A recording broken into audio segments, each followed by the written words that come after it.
চলো বন্ধুরা, নিয়ে আসলাম নতুন একটা ভিডিওতে তোমাদেরকে জানাই অনেক অনেক স্বাগত। আশা করি তোমরা সবাই ভালো আছো, সুস্থ আছো। আমিও ভালো আছি, সুস্থ আছি। আর এখন বাজে রাত্র 7টা। তো 7টার থেকে আজকে আমি আমার ভিডিওটা স্টার্ট করতেছি। কেন 7টা বলছি সেটাও আমি পরে বলবো যে কেন আমি 7টা বলছি। তো চলো, আর আমার কাছে একটা কমেন্ট আসছিল। সেই কমেন্টটা জানি না কেন আমার কাছে এখন দেখি অনেকে কমেন্ট করে, কিন্তু 5 সেকেন্ড পরে আমি রিপ্লাই দিই, রিপ্লাই দেওয়ার পরেও দেখি ডিলিট করে দিই। আচ্ছা যাই হোক, কেন করেছে সেটা ওনার ব্যাপার। কিন্তু তারপর আমি দেখলাম আরও কয়েকটা কন্ট্রোভার্সির কাছেও সেই কমেন্টটা গিয়েছে। তবে সেই কমেন্টে পেয়েছি আর কি, যে বৃষ্টির নাকি বুধবার থেকে অনেক শরীর খারাপ। তো বৃষ্টিকে নাকি ওদের ওখানে যেখানে ওরা গিয়েছে দুর্গাপুর মিশন হসপিটালে ভর্তি করানো হয়েছে। আর যদি এটা সত্যি কথা হয় তাহলে কি বিশ্বাস করা যায়? কারণ কেন বলছি, বৃষ্টি শুক্রবারে যে ভিডিওটা দিয়েছিল গৃহপ্রবেশের, যে রান্নাবাড়া করে ওরা খাওয়া দাওয়া করেছিল, মা বাবাকে সবাইকে এনে মা বাবা দাদা সবাই একসাথে খাওয়া দাওয়া করেছিল, সেই ভিডিওটা ছেড়েছিল প্রীতম শুক্রবারে। তো তাহলে তো বুধবারে যদি বৃষ্টির শরীর খারাপ হয়, তাহলে কি সেই ভিডিওটা আগের ছিল? তো সেই ভিডিওটা যখন প্রীতম হয়তো পরে ছেড়েছে, সেটা জানি না কেন। আর প্রীতম এখন পর্যন্ত কোনো ভিডিও কেন দেয়নি? আজকে দেখো 2 দিন হয়ে গিয়েছে, প্রীতম কোনো ভিডিও দেয়নি আমাদেরকে। তাহলে কি ভাববো যে বৃষ্টির সত্যি শরীর খারাপ, সত্যি ও হসপিটালে ভর্তি? আর জানি না, এখন পর্যন্ত তো প্রীতম কোনো আপডেট দেয়নি। তো এখন 7টা বাজে, সেই জন্য বলেছি এখন 7টা বাজে। তো রাত্রে হয়তো প্রীতম আজকে আমাদের কোনো আপডেট দিয়েও দিতে পারে। তাহলেও ভাবলাম যে না, একটু আমি বৃষ্টিকে নিয়ে কয়েকটা কথা বলি। দেখো, বৃষ্টিকে নিয়ে এখন পুরা ওয়াইটি তুলফাল একটা চলে আসছে যে বৃষ্টি নাকি পুরাটাই নাটক করেছিল, প্রীতম নাকি পুরাটাই নাটক করেছিল। থাম্বেল টাইটেল লেখে তারপর আবারও রয়েছে মানে বৃষ্টি যতটুকু শরীর খারাপ হয় না ততটুকু দেখানো হয়েছে। আর বৃষ্টি এত তাড়াতাড়ি সুস্থ হয়ে গিয়েছে, যে মেয়েটা হাতে লড়াচড় করতে পারে না, যে মেয়েটা নিজের হাতে হাতা দিয়ে তরকারি উঠাতে পারে না, সেই মেয়েটা কিভাবে রান্না করলো? তো কিভাবে এত পদ রান্না করে মা বাবাকে খাওয়া দেওয়া হয়েছে, গৃহপ্রবেশের নিয়ম করেছে। তো সেগুলা কথা নিয়ে অনেক কথা চলে আসছে। যারা বৃষ্টিকে নিয়ে কোনো দিন নেগেটিভ কন্ট্রোভার্সি করতো না, কোনো দিন নেগেটিভ কথা বলতো না, তারাও দেখি এখন বৃষ্টিকে নিয়ে সব সময় আর কি নেগেটিভ কথাবার্তাই বলছে। তো সেটাই, সময়ের সাথে সাথে মানুষও চেঞ্জ হয়ে যায়। সেটা কিন্তু এখন সত্যি যে ওদের ভিডিওগুলো দেখে বুঝি যে মানুষ কখন চেঞ্জ হয়ে যায়। হ্যাঁ, বৃষ্টি আর প্রীতমের কথা বলছি, ওরা অনেক জায়গায় একটু একটু হয়তো কন্ট্রোভার্সি ভালো ভিউর জন্য হয়তো একটু একটু কোনো জায়গায় একটু মিস করেছে, একটু মিস ব্যবহার করেছে, বা কোথাও কথা একটু খারাপভাবে বলেছে। প্রীতমের কথা বলছি, সেই জায়গাতে কি ভুল করেছে? আজকে ওয়াইটিতে আসছেও টাকা কামানোর জন্য। তারা তো প্রীতম তো কোনোদিনও কারোর থেকে হাত পাতেনি, যে হাত পেতে কারোর থেকে হেল্প খুঁজেছে। হ্যাঁ, কয়েকটা একটু থাম্বেল আর সাথে একটু ভয়ানক ভয়ানক লিখেছে। তো সেই জন্য কি বড় একটা দুষ করে দিয়েছে। আর বৃষ্টিকে নিয়ে যে এত কাটাছিড়া হচ্ছে, কি মেয়েটা কি একটু সুস্থ হয়ে রান্নাও করতে পারবো না? মেয়েটা কি একটু সুস্থ হয়ে রান্নাও করতে পারবো না? মেয়েটা মা বাবার কাছে গিয়েছে, মা বাবার পাশে গিয়েছে আর কি। তো মা বাবার কাছে তো এখন নেই, ওর নিজে ভাড়া নিয়েছে ঘরটা বা ফ্ল্যাট, এটা ওদের ব্যাপার। এটা যখন বলবে তখন বলবো আমি, যখন প্রীতম বলবে তখনই বলবো। যাই হোক, তো ওইখানে ওরও তো একটা শখ থাকে মা বাবাকে রান্না করতে।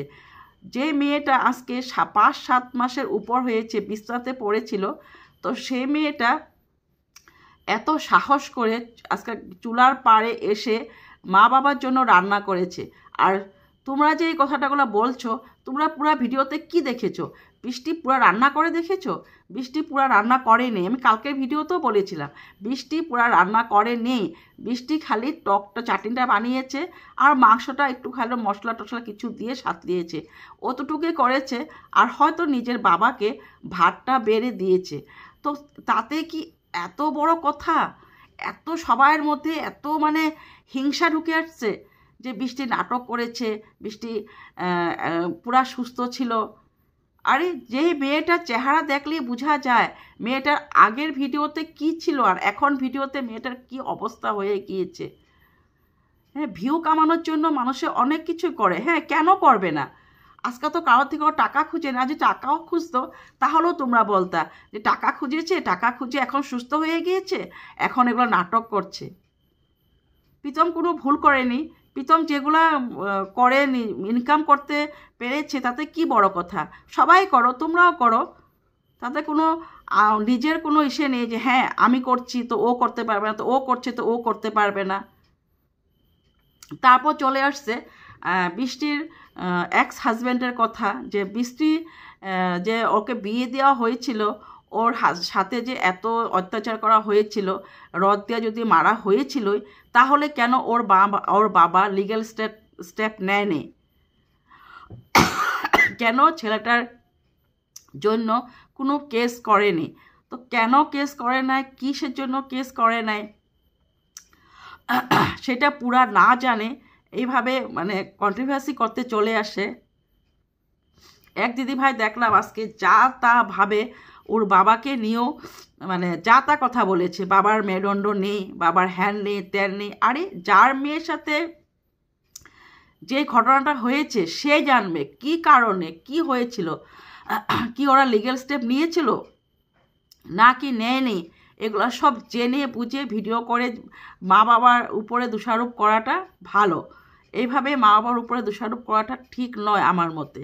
আর দেখো একটা কথা না, আজকে যদি এই আমাদের কলকাতাতে এত বড় একটা ঘটনা হয়েছে আরজি কর হসপিটালের তিলোত্তমা দেবনাথের সাথে, তো এত বড় একটা ঘটনা হয়েছে আর সেই জায়গাতে দেখো ও এখন পর্যন্ত বিচার পায়নি। তো সেই জায়গাতে বৃষ্টির মা বাবা একদম নিরহয় মানুষ একটা, হয়তো চেষ্টা করেছিল, অনেক চেষ্টা করেছিল মেয়েকে ওই জায়গা থেকে বের করে আনার জন্য, কিন্তু হয়তো পারেনি। শুনেছি ওদের নাকি খুব বড় হাত রয়েছে বড় বড় মানুষের সাথে, এটা কমেন্ট কিন্তু আমার কাছেও আসছিল যে এক্স হাজব্যান্ডের শ্বশুরবাড়ির সাথে অনেক বড় বড়, এটা বৃষ্টিও হয়তো একটা ভিডিওতে বলেছিল, অনেক বড় বড় হাত আছে। তো সেই জায়গাতে ওর বৃষ্টির মা বাবা কিচ্ছু করতে পারবে না। তো সেই জন্য ওর মা বাবা ধৈর্য সহ্য করে মেয়েকে সংসার করানোর জন্য অনেক চেষ্টা করেছে। আর ও কোনো মেয়ে চায় না 10 বছর এক জায়গাতে মার ধর খেয়ে 10 বছর ওই জায়গাতে বসে থাকার, কোনো মেয়ে চায় না। তার মধ্যে বাচ্চাকেও নিয়ে আসছে, এখন বাচ্চাও নাকি নাটক করছে, বাচ্চাও নাকি চশমা লাগিয়ে চশমা খুলে দেয়, হেন তেন অনেক কথা। কেন? বাচ্চাটা চোখের প্রবলেম দেখলেই বোঝা যায়, বাচ্চাটা একটা হেভি একটা চশমা পরে, মোটামুটি গ্লাসটা একটু মোটা, ওর কান্না করতে করতে হয়তো মানে মোবাইলের পাশে যখন থাকে, ক্যামেরার পাশে থাকে, ওর চোখের অসুবিধা হয়, তখন হট করে চশমাটা পরে নেয়। তো সেই জন্য সেটা না যে বাচ্চাটাকেও শেখানো হয়। আর এখন যদি সত্যি বৃষ্টির শরীরটা খারাপ হয়ে যায় তখন কি ভাল লাগবে সবাইরই, যে বৃষ্টি রান্নাবাড়া করে শরীর খারাপ হয়ে গিয়েছে, সেটা নিয়েও আবার অনেক কন্ট্রোভার্সি ছেড়ে যাবে। পুরা ভিডিওটা দেখে নিয়ে তারপরে বলতে হয়। পুরা ভিডিওতে কিন্তু প্রীতম দেখায়নি বৃষ্টি রান্নাবাড়া করেছি কি না, প্রীতম রান্নাবাড়া করেছে সেটাই দেখানো হয়েছিল। কুছ ভি কারো ভিডিওতে গিয়ে সম্পূর্ণ না দেখে তাদেরকে নিয়ে খারাপের থেকে খারাপ, তার সাথে তার বাবাকেও নিয়ে টেনে আনা হয়েছে। সেই জন্য আমি বলি যে ওর বাবা আর বৃষ্টির এক্স হাজব্যান্ডের বাবা, ওদের সাথে কি বোঝাপড়া হয়েছিল, যে ওদের কি ডিভোর্স হয়েছে না হয়নি, সব কিছু জেনে বুঝে ভিডিও করাটা বেশি ভালো। তো চলো বাই আজকের জন্য, তো গুড নাইট।